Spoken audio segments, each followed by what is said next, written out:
survival. I'm not sure how much we've done is a morale booster, you know, you're doing something for your country, doing something for your son, you're doing something for someone out there, somebody else's son.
Well, good morning ladies and gentlemen, and welcome to Tiger Day at the Tank Museum. That was actually slightly unexpected, so I looked a bit alarmed on the back of there. That's my big sand-coloured tank we've got here, and there are photographs of the two of them photographed together. The Tommy Salt was done using to photograph the Tiger next to the little Kent Crab.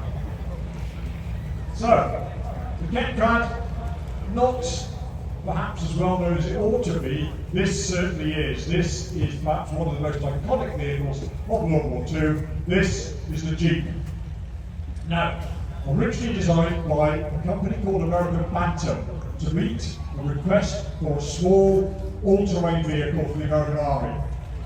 Panzer came up with this. Interestingly, we're talking about the Tiger 121. The Germans never really managed to match that.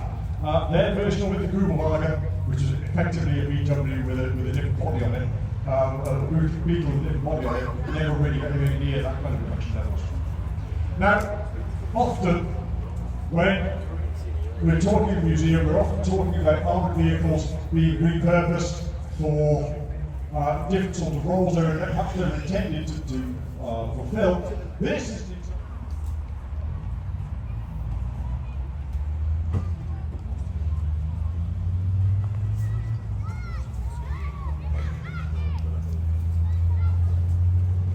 now then,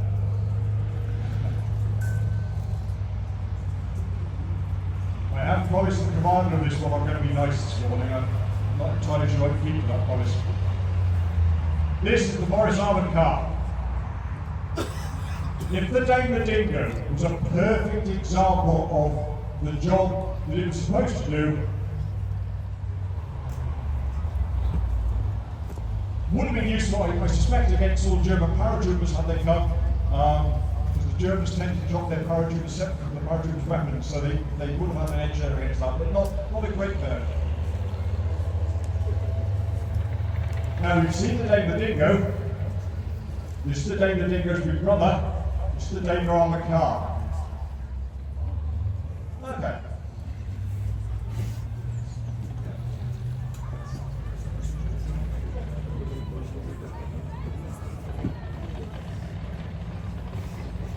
Daimler, as I would say, dates back to the early 1940s, so perhaps the fact that it's a little bit costly now is to be expected. They're working on that one, but while they're doing that, we've got the final vehicle in this display. And I know we've said this is a display of real vehicles. What's on this grass?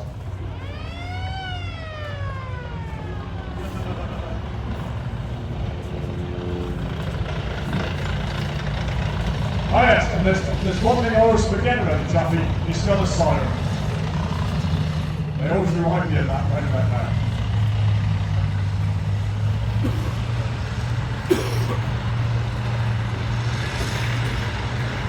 So there we have a selection of some of the vehicles, the types of which would support a heavy tank like Tiger 131. And that was the standard British anti-tank gun of the time, and we were already beginning to think, as early as sort of late 30s, we were thinking that's probably not going to be big enough. We need a bigger anti-tank gun. And we eventually came up with a 6-pounder, which in caliber is a 57mm. I'll figure the gun on here. That's the gun that our friends from the Garrison Artillery are going to be showing you today. Can I please reiterate what David said?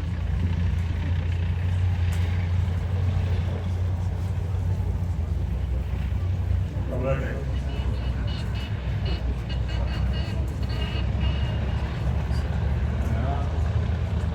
And the Chappie tank, here they go.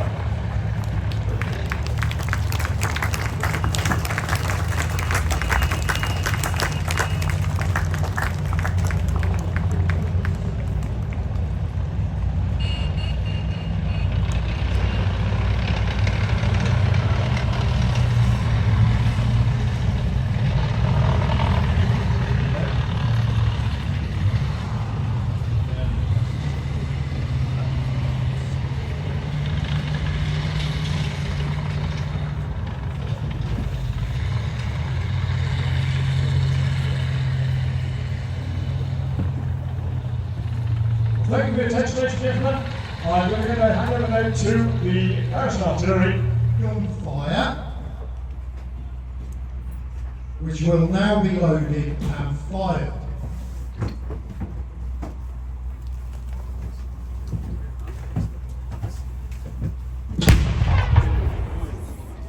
How about that? A little round of applause for our runners there. So please be prepared. Action forward.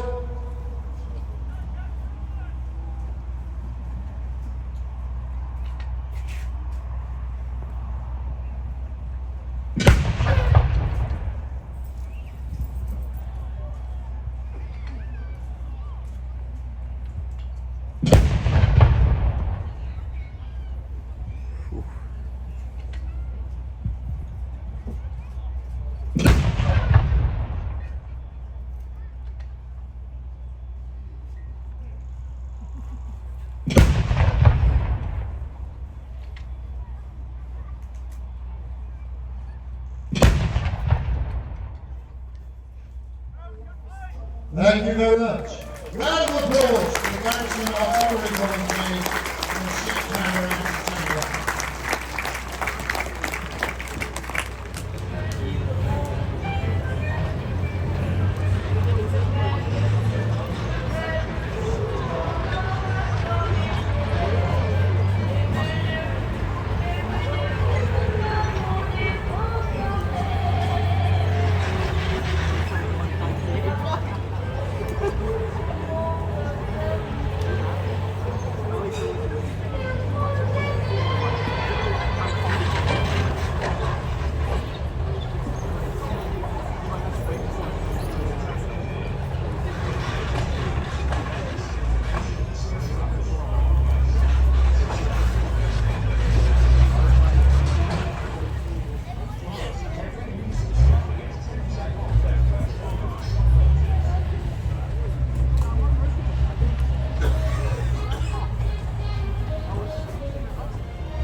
team that restored it are actually here today with the vehicle, so a bit later on you'll be able to go and have a chat with them again if you haven't seen them already.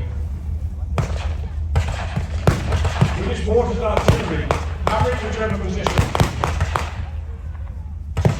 Hitting them down.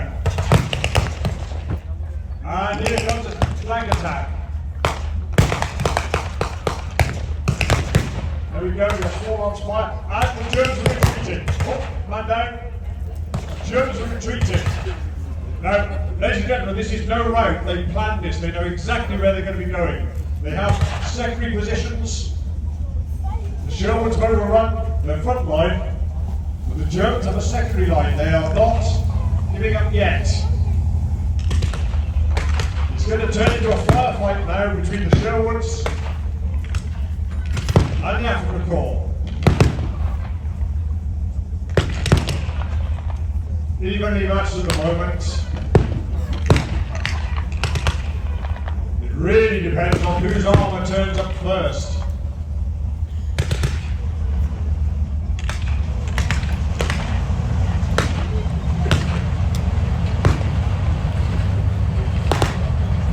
And it's the British. Here comes the British Matilda 2. Queen of the battlefield, Queen of the desert. Well, certainly was anyway a year or so before, fighting the Italians. Very heavily armoured, mounting a 2-pounder gun.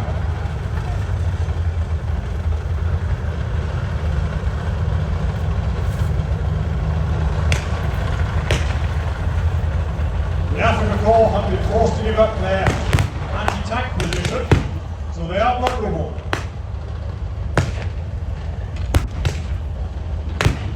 Matilda's going to struggle a little bit with the inclines involved here in the hill campaign, but it's advancing on the Germans.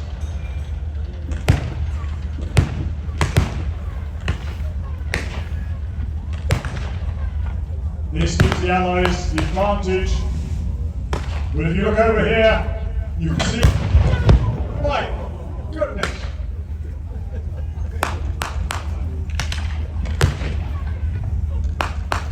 Again, the Germans are forced to withdraw. They've got nothing that can face this Matilda. Unless we go just the anti-tank gun here to the rear. Remember, defend in depth. Every one of these lines is going to be viable.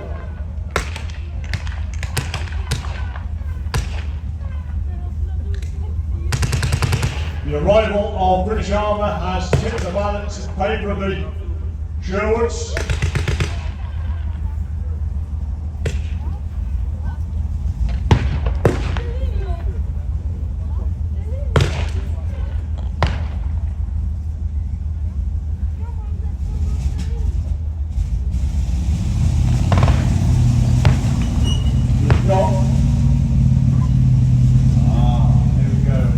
Matilda's been hit, as you can see. That tank gun has got around it.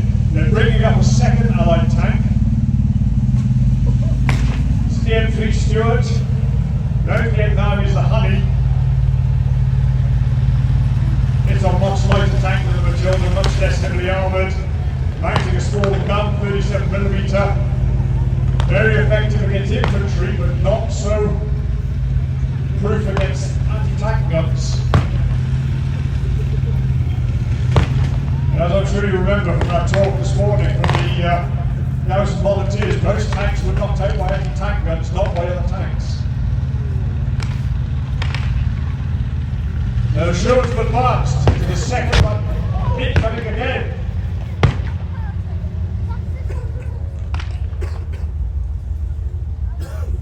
Is that a hit on the M3?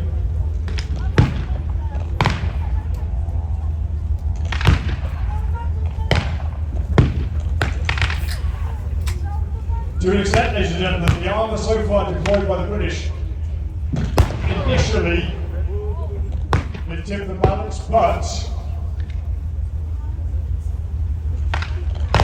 the Sherwoods have been promised heavy armour support. They know, they hope they know, that somewhere, the 48th Floor Tank Regiment, 48 RTR is on its way to back up the fairly light armour support they've got so far. 48 RTR are equipped with a relatively new Churchill tank, very heavily armoured, very, very good at the kind of incline this hill country demands, and mounting the bottom-proof 6-pounder anti-tank gun. But as yet, there's no sign of them. The Sherman's going in without the support of 48 RTR. Now, up till now, that may have been academic. But the Germans have also got armour support, and it's being deployed now, a Panzer Mark III. The main staple, really, of the African Corps. A very capable vehicle, mounting a 50mm anti-tank gun there.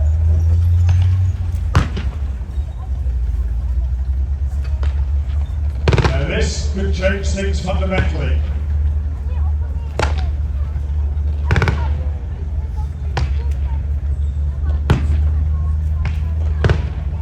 The Germans are unable to dislodge the Afrika Korps from their final line of defence.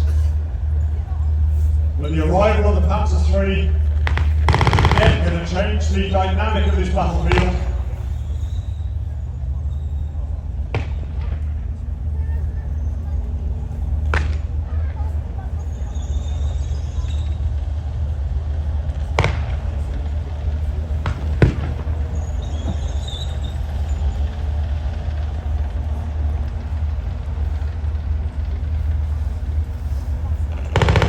It's deployed to flank the Sherwoods. This is bad news for the Sherwoods.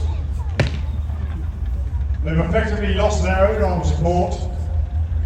The Panzer III is coming in to support the Afrika Korps. It's flanking the position the Sherwoods are in. That position is becoming increasingly untenable, and yes, they're withdrawing now.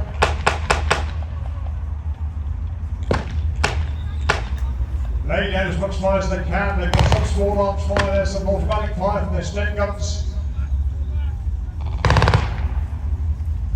They've got a Bren gun there, but they're predominantly armed with short magazine Enfields, single shot infantry weapons. And it's likely to come down, at least in part, to who can lay down the hardest amount of fire, the heaviest weight of fire. I think 50 metres is a very useful bit of kit, but beyond that, not so good. At the moment, we have a little bit of a standoff here. The Afrika Korps are still in their. Right, okay. The Panzer III has taken out the Honey. The Sherwoods are now in trouble. They have effectively no armour support. The Honey was an unequal opponent to the Panzer III, but at least it can get considerably worse than the Sherwoods. The first of the heavy armours arrived. Representative of the 501st Heavy Panzer Battalion. It's a Tiger 1.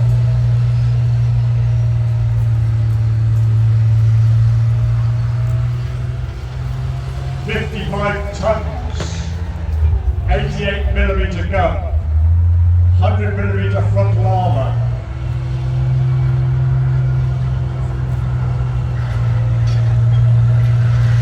This is Hitler's wonder weapon. This is the tank that Hitler thinks is going to win the war for him.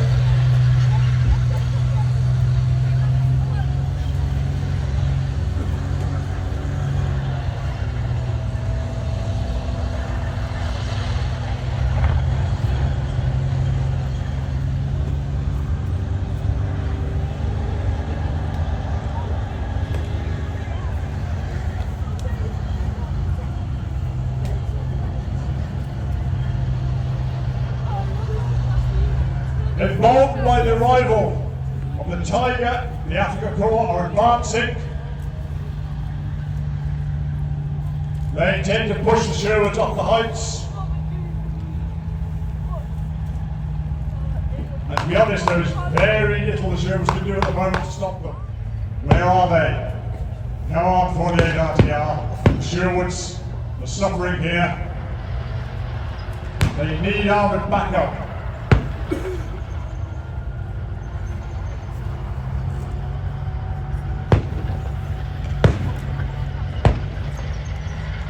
The Tiger's moving now to flank the Sherwood, to enfilade them. Doesn't even need to load his 88. All it needs to do is bring those machine guns he's got to bear. There's nothing that Sherwood can do to stop it.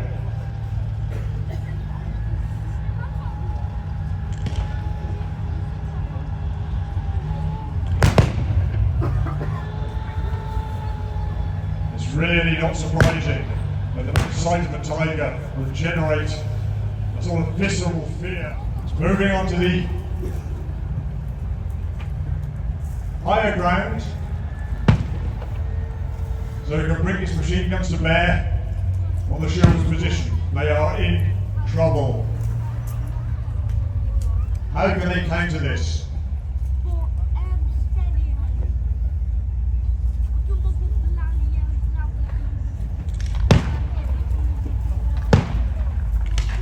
Well, there's one way.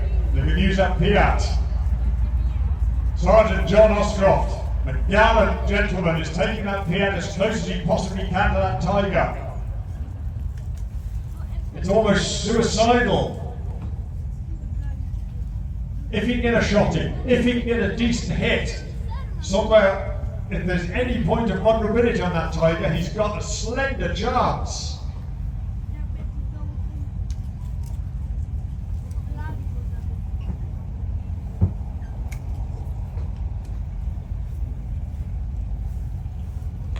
Hey! It's bounced off. It's bounced off. The one anti-tank weapon they've got has proved to be ineffective.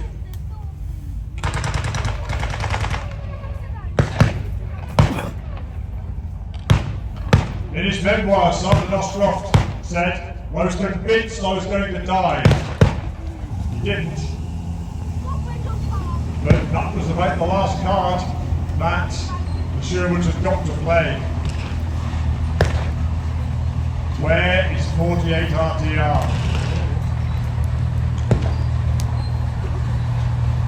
And the answer is here. Here they come.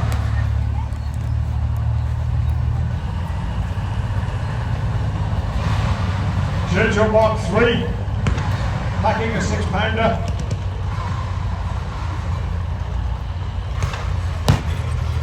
In fact, the Sherwoods are so desperate that they get so much fire on the Africa Corps and on the ineffective fire on the Tiger, they don't even realise 48 RTRs arrived on an eminence behind them.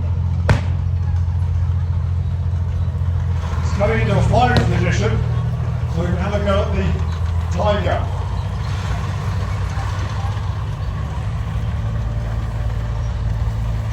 Now we'll take a degree of luck and some excellent gunnery to knock out that Tiger with a 6-pounder.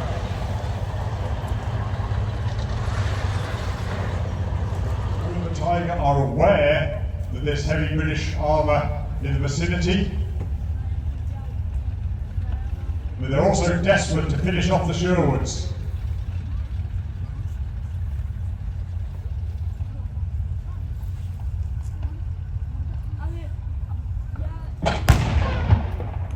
My goodness. Ah, right, we've taken out the Panzer III first.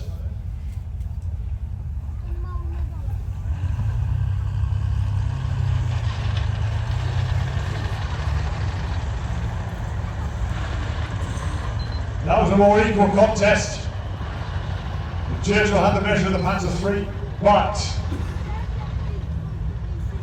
how will it fare against which of the heavy armour prevails? Ah, now the Sherwoods have spotted an anti-tank gun abandoned by the Germans. Now the Sherwoods aren't gunners, but they're going to try whatever they can. If they can get some rounds away at that Tiger, that's an awful lot more effective than using a Brent gun against it.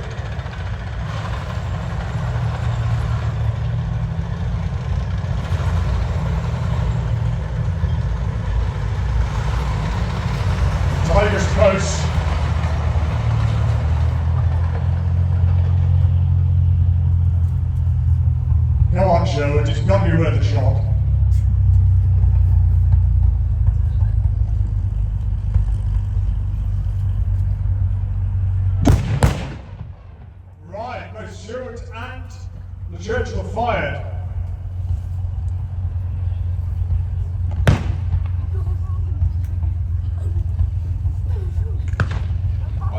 evidence of any Tiger. Tiger's got very silent, the Shermans are pushing an advantage. Rushing the African Corps, getting fired out on the infantry. And that's it, the infantry have gone, they've passed their last position, they're heading back now to Tunis. This could be the end of it, and still no sign of the Tiger crew abandoning their vehicle, but it seems pretty clear it's been knocked out.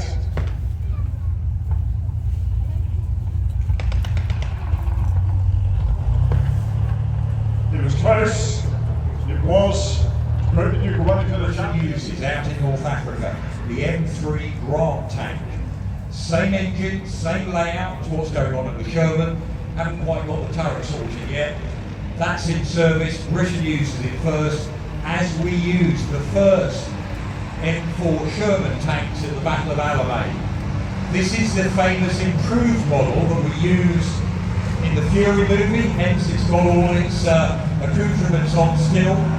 It's a later version of that M4 tank.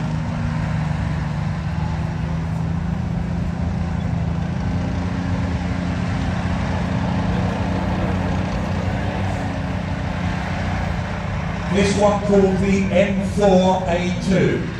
And again, for simple terms, I know we've got lots of tank nerds here today, but if you didn't know, why all these different model Shermans, M4A1, M4A2, M4A3? Most of that's about the better suspension that way and that longer barrel 76mm gun.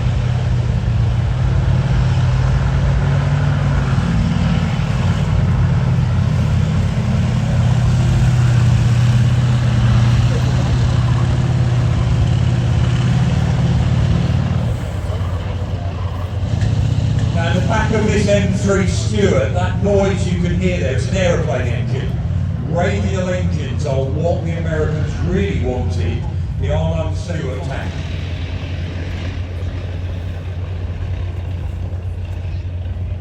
Now the Chaffee, what they did, early 1943, they go to Cadillac. They go to the guy Harley Earl. He's the guy that later puts fins on the backs of Cadillac design. And they say to them, listen, we need a faster tank, we need one with more power, but not too much weight. 5 centimetres of armour angled, so you make the most of your armour protection. That gun fires the same concentric recoil, but the same 75mm in there from the point of view of shell size. Cadillac engine on the back, and they start making them, they get to Europe in December of 44. The first one's used in the back of the bulge. And a couple of hundred, you put 10 centimetres armour on the front of the turret, means we've actually got a very good combination here, and we've learnt lessons as well. When this goes by, you see on the back it's got a phone for infantry to talk in a box on the back there. It carries 2 radios, 19 set talk to tanks, 38 set to talk to the infantry. And as we know, tanks, if they're going to work effectively, have got to work well